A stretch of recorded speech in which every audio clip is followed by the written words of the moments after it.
Hello everybody, welcome back to Cure for the Common Game. Today we got a boring video for you. Yeah, just right up front, I'll be honest with you.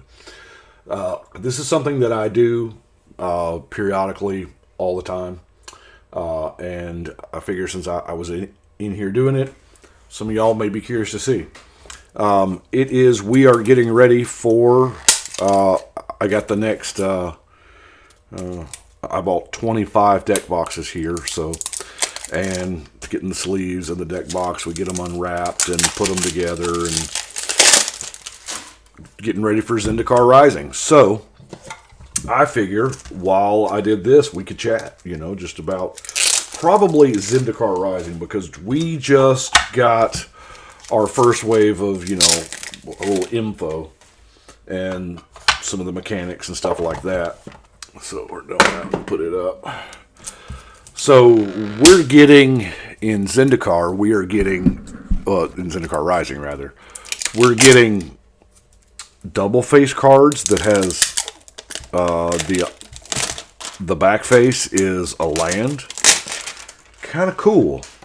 I wonder how this is going to affect all of our deck building, because there are times when we're going to want to actually play the card, whether it's an instant, a creature, or sorcery, whatever. And then, of course, if we're hurting for lands, we can choose to play it as a land. Now, interesting thing to note is that, like the Valakut instant that we saw today, it is an instant everywhere except in play. If you chose to play it as a land, from my understanding anyway, it is a land. But if it's in your graveyard, Life from the Loam can't get it. Things like that. Because things are defined as their primary face. So, kind of neat. Is this as close that we're ever going to get to land tokens? I don't know. See, I've wanted land tokens for a while, so... I don't know. Maybe it's just me. It's kind of neat, though. And then we have Party. Now, I'll be honest with you. I'm not exactly certain how I feel about Party. I guess I'll reserve judgment when I actually play with it. They showed us several cards. But... I don't know. What Party is you've got 4 creature types. It is, what is it? Cleric, Warrior, Wizard, and Rogue. Kind of, in reference to the D&D Party. And you get, bonuses on whatever the thing does, or pluses, or discounts, or for each member of your party. Now, here's the thing: we already have changelings, but the way the rule is worded for Party is your changeling can fulfill one role of the party, but not all 4 of them. So, I guess they had to do that because it had been too easy to have, a mirror entity and whatever the busted party card is. And I'm telling you, if they don't have a goblin or something that's called Party Crasher, that's a missed opportunity. Wait a minute, do we already... It sounds familiar. Do we already have something like that? I don't know. Party Crasher. Yeah. Or Life of the Party. See, that I think now we're getting into like territory as far as the naming convention. Life of the Party. Maybe you gain some life for each. We need more sleeves, don't we? Let's reach up here to the top shelf and get us some more sleeves. So, yeah. Party, I don't know. I guess it depends on how hard they push it, and how relevant they make that ability, right? So, for us, will it matter to Commander? We don't know. I'm betting they're going to have a legendary that cares about party. I mean, this being the year of Commander and that new ability, I'm betting we get at least one new legend with party something. They did show us 4-color Omnath, which we kind of saw coming. So I guess that means there's only one iteration of Omnath left, right? The 5-color one. But it seemed like they showed us some other. I watched that on my lunch break today, so I can't like verbatim remember it. I mean, it is Zendikar, so we are getting the stuff that we want. You know, landfall, kicker, landfall and kicker both kind of work very well together. It does give you, because I've noticed when we are playing with Zendikar, we feel like we need more lands in our deck, because it's almost a detriment if you can't trigger that landfall ability, right? So we end up playing more lands, meaning we have more mana to pay for kicker cost. So the other news that I'm kind of stoked about is the announcement of the next year's worth of Magic. So that's kind of cool. Kaldheim. Now, I have been waiting for Kaldheim for a long time. And I'll tell you why. Okay. Because I believe they said the term Viking-inspired set, which makes me super happy. Not only because I'm currently watching Vikings, but also because y'all know I love the snow mechanic. And I can't imagine having a Viking-themed set on a frozen plain of Kaldheim without the snow mechanic. Now, I also feel like the snow mechanic has never gotten truly fleshed out. You know, Ice Age, that was a different design era, Ice Age Alliances, and then they did Cold Snap to try to, you know, match up to it 10 years later, but, and then they tried again in Modern Horizons, which, hey, we're getting Modern Horizons 2, so that must have sold well. Of course we knew it did. But,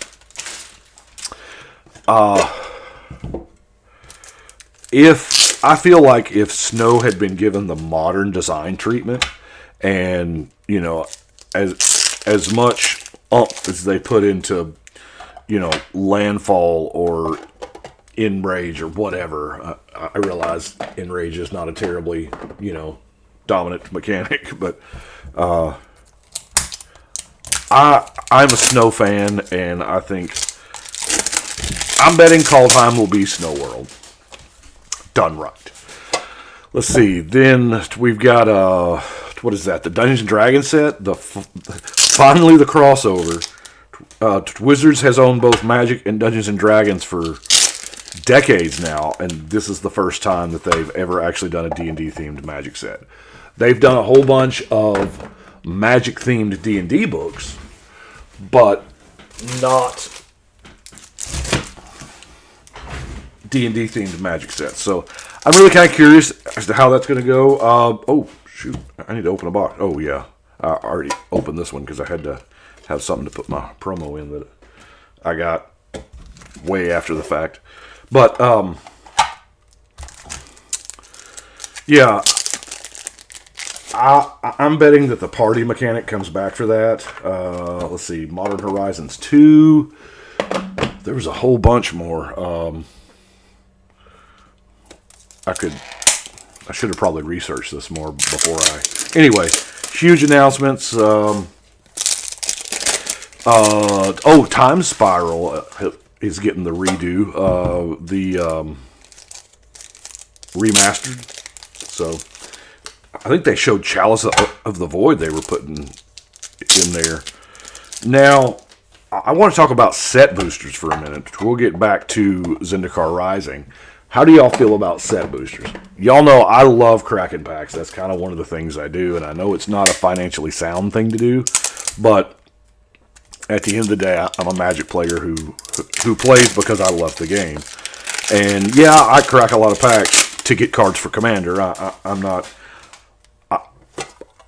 I like Limited, but I draft to get Commander cards. We all know that, you know. And so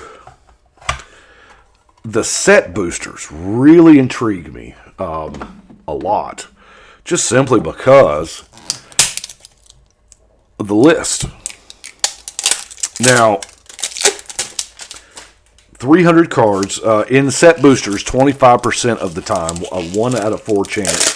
Instead of getting like an ad card or whatever, you're going to get a card from the list. And the list is 300 cards curated from Magic's past. So it's going to operate a lot like the Time Spiral Time Shifted sheet. Now, I say that. I don't know if all 300 of these cards are the same rarity. Well, they won't be the same rarity because that would get kind of boring. But in Time Spiral, you got 1 time-shifted card per pack. And it could be a Chroma or it could be Squire. Now, there are just as many Time Spiral Squires out there as there are Time Spiral Achromas. They are the exact same rarity. There's the same number of them. However, supply and demand, we all wanted the Achroma and not so much the Squire, right? So that's why the price difference. But not that I have to explain supply and demand. Y'all know how that works. But I don't know if like the rares are going to be printed like rares or if every card on the list is going to have... Let's go ahead and save that. Is going to have the same number of copies. Who knows? But I do like the fact that they are putting more reprints out there for us. And let's be just be real. It's for us. It's for us Commander players. That's I mean, it is what it is. And the fetches. We finally got the info. I'm not a huge fetch fan. Y'all know that. They're good. Don't get me wrong. I'm not questioning their power, but I don't use them a lot because they are, you know, I build a lot of decks, and yeah, I could put them in every deck I make just about. That would get real expensive real quick. So that would be why I don't. I guess we got these 2 left. I almost got it close, didn't I? I'm going to have 1 extra. That's okay, though, because I got a bunch. I think, to the deck boxes here. This is it is an Ultra Pro 100-piece 100 plus 2-piece gaming box. Y'all have seen me use this. This is the only box I use. I built that entire shelving system over there based on the dimensions from this box. You can buy these at your local game store. I know I bought these at my local game store, Collectors Connection, in Dyersburg, Tennessee. Now Ultra Pro makes them. There are ongoing problems out there in the world that is preventing Ultra Pro from operating at their peak efficiency and shipping, and you know, we're not strange to that. I run a retail establishment, and it's for the past 30 years it's kind of different than I've ever seen it. Anyway, but I get asked a lot where you can buy these. Southern Hobby is a distributor, and Southern Hobby carries these. They buy them from Ultra Pro and distribute them to your friendly local game stores. So any FLGS that is supplied by Southern Hobby. Now, granted, that is a United States thing, so for outside the U.S.